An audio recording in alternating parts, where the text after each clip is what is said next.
ఇంకొక పాయింట్ నేను ఈ అదానీ ఇష్యూకి సంబంధించి నేను ఒక పాయింట్ అంటే నా డౌట్ ఉంది, అది మరి ఎంతవరకు నిజమో మీరే క్లారిటీ చేయాలి.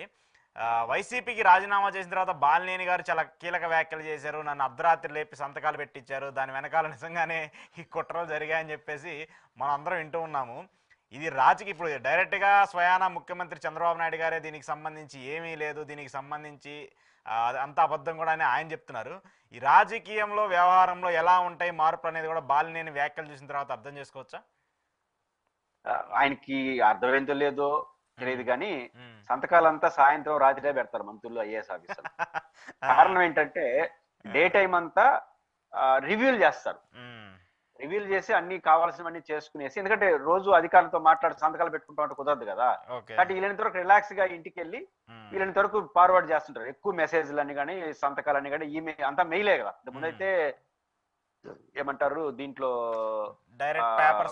పేపర్లో ఉండేది, ఇప్పుడు డైరెక్ట్ గా మెయిల్స్ లోనే ఆన్లైన్ ఫైల్ కాబట్టి ఆన్లైన్ ఇంట్లోనే ఉంటూ కంప్యూటర్ పెట్టుకుని ఎప్పటికప్పుడు కొడతా ఉంటారు. అంటే అప్పుడు ఎవరు ఉండరు కదా, తను చదువుకుంటూ సంతకం పెట్టేస్తాడు.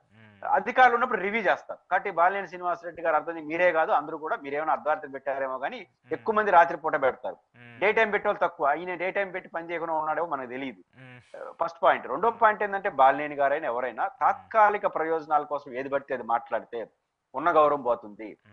ఎందుకంటే మనం ఇప్పుడు కొంతవరకు లౌక్యాన్ని ప్రదర్శిస్తే అబద్ధాలు కూడా చెప్పొచ్చు, అర్థం చేసుకుంటారు.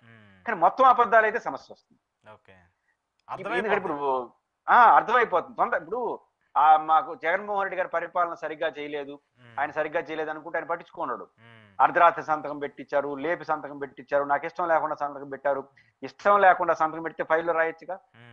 మంత్రికి కానీ లేదా ఐఏఎస్ ఆఫీసర్కి కానీ ఒక రైట్ ఉంది, ఫైల్లో డిసెంట్ రాయొచ్చు.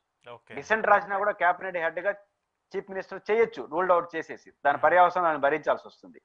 కానీ డిసెంట్ రాసే రైట్ మీకుంది. ఎందుకు డిసెంట్ రాసి ఉండొచ్చు కదా, మన చాలా ధైర్యవంతుడు కదా, మీ ఎందుకు సంతకం పెట్టేసి ఇది కరెక్ట్ కాదు నా అభిప్రాయం కరెక్ట్ గా రాసినచ్చు కదా. అంటే అర్ధరాత్రి సంతకం పెట్టమంటే ఆడ పెడతారా, కాబట్టి చదవకుండా పెడతారా, అలవాటు ఉందేమో ఆయనకి. కాబట్టి ఇది కరెక్ట్ కాదు.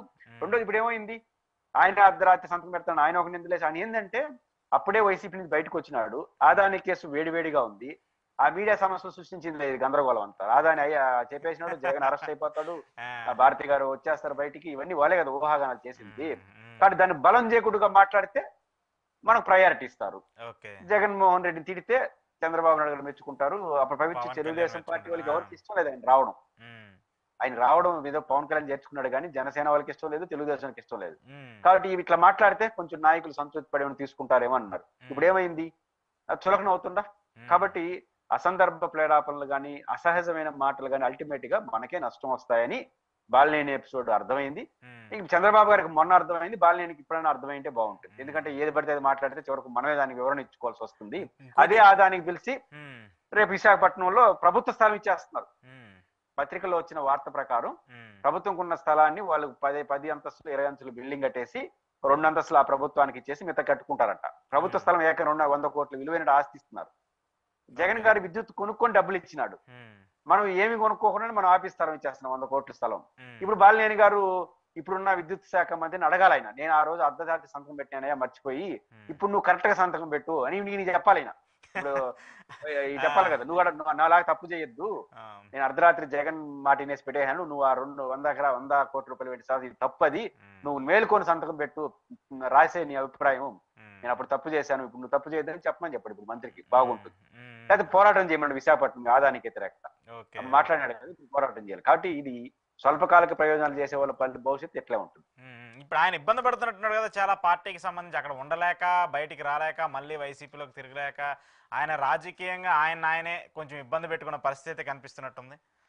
వైసీపీ నుంచి అత్యాశలతో వెళ్ళిన ప్రతి ఒక్కరి పరిస్థితి ఇట్లే ఉంటుంది, బాలినేని గారిలో ఉంటుంది. అత్యాశలు సాధారణంగా వెళ్ళి ఆడ ఉందాం అనుకుంటే దట్ ఈస్ డిఫరెంట్. ఓడిపోయిన వెంటనే సహజంగా కొన్ని ఎసులుబాట్లు పోతాయి, అధికారం పోతుంది, ఎసులుబాట్లు పోతాయి, కొన్ని రిస్కులు రావచ్చు. రిస్కులు వద్దు, ఆ పార్టీలో జెండా కప్పుకొని ప్రశాంతంగా ఉందాం 5 ఏళ్ళు అనుకుంటే పెద్ద ఇబ్బంది ఉండదు, జెండా కప్పుకునేవచ్చు, రిస్క్ లేకుండా పోతుంది.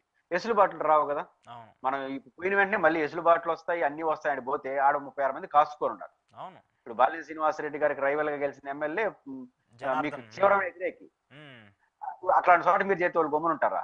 కాబట్టి బాలినేని గారైనా ఇంకొకరైనా ఓడిపోయిన తర్వాత ప్రశాంతంగా ఉందామని చేరిపోయిన వాళ్ళకు ప్రశాంతంగా ఉండొచ్చు, ఉమ్, పోయిందేమీ లేదు. ఉమ్, కానీ ఆడికి పోయి అత్యుత్సాహాన్ని ప్రదర్శించి ఇక్కడ ఉన్న సౌకర్యాలు మళ్ళీ పొందదాము కొత్త మార్గంలో అని చెప్పి ప్రయత్నం చేసి దానికోసం ఏమేమో చేసేస్తే ఉమ్, రెండుకి చెడ్డ రేవడవుతారు. ఉమ్, కాబట్టి వైసీపీ ఇళ్ళలో ప్రశాంతంగా ఉందాం, తెలుగుదేశంలో ఒక షెల్టర్ లాగా ఉందాం అనుకున్న వాళ్ళ వరకు ఇబ్బంది లేదు, ఉమ్, ప్రశాంతంగా ఉండొచ్చు ఇంట్లో పనుకొని. అదర్ దెన్ అత్యాశలతో పోయిన వాళ్ళందరూ రెండుకి రెడ్డి చెవరవుతారు, ఆడ ఏమీ రాదు. ఆ అత్యాశలతో పోయిన వాళ్ళు ఉపన్యాసాలు చెప్పాలి కదా, ఏది పడితే జగన్ తిట్టాలి కదా, జగన్ తిట్టి ఈయనకి దూరం అయిపోతారు, వాళ్ళకు ఎందుకు రాబోతారు, మొత్తానికి నష్టపోతారు, మూతిపళ్ళు రాలుతాయి, గోడ దెబ్బ చెంప దెబ్బ రెండు తగలుతాయి. టికెట్లు కాబట్టి రేపు టికెట్ల విషయంలో మళ్ళీ ఒకరి తలలో ఒకరు పట్టుకోవాలి. మనం చూసాం కదా ఎన్నికలకు సంబంధించి టికెట్ల విషయంలో ఎంత గందరగోళం అయిందో. టికెట్ల వరకు ఉంటారా వీళ్ళు, సమస్య అది కదా. మళ్ళీ అక్కడ మళ్ళీ మళ్ళీ అది ప్రాబ్లం ఉందా? మళ్ళీ బాగా వస్తారు. టికెట్ల వరకు ఉంటారు, ఓకే. టికెట్లు ఇచ్చేది గురించి చాలా మంది చేరిపోతారు. టికెట్లు అప్పుడు అదనపు సమస్య, అప్పుడు ఎవరి సమస్య ఏముంటుంది, ఎవరు ఏడుంటారో తెలియదు. కానీ ఈ 5 ఏళ్ళు గడవాలి కదా, అవమానాలు విసుగులు, ఈ పక్క భలే చేసిన ఆడ పోయిన ఏదో ఉద్ధరిస్తా అనుకుంటే నీకు ఆడ ఇదే పరిస్థితి, ఎటకారాలు ఇవన్నీ వినాలిగా.